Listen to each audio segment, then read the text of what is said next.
You know, every so often in the United States Senate, you get to correct an injustice or fix a problem.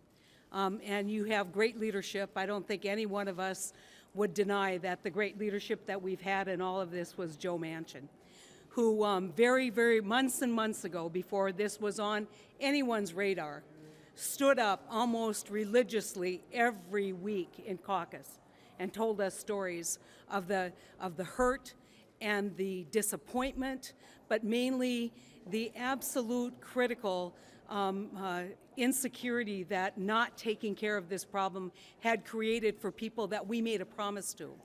I have gotten to know his minors. I've gotten to know a lot of the members all across the region, and want to just tell you one story because I think it illustrates how urgent this was.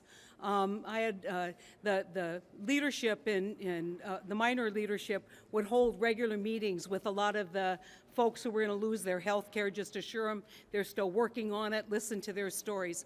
And I want to tell you one story that was told to me, which was a story about a woman who she's a widow. She needs very expensive medication because she has a rare form of cancer, and this chemotherapy drug's very expensive.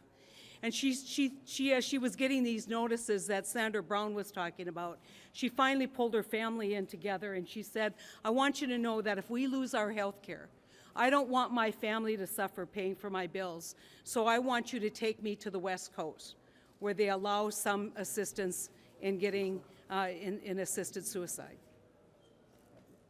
That's what this was about. This is life and death. And to create a level of insecurity for people who have earned their health care is inhuman.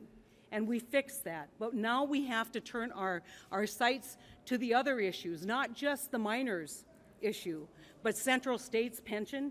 We have to start talking about the insecurity that is coming to American workers. And let me tell you, if we're all going to stand up for American workers, there's no better platform than looking at the pension challenges that we're going to have. And if we really care about the people who shower when they get home at night and not when they go to work in the morning, then we'll stand with every worker in this country who is going to be denied their pension, the pensions that they've earned. That's the next step in this fight. So this was about life and death for many of these people. And it's a good day when the United States Senate and when Congress can respond to that challenge. We have more challenges ahead of us for the American workers. Go ahead. I do want to point out, if you look at the health care bill that is going through the House today, one way or the other, but if you look at it, 0.1% of the population gets a huge tax cut. In fact, speculation almost as high as $200,000 a year. Per person? You know, per person, per tax return.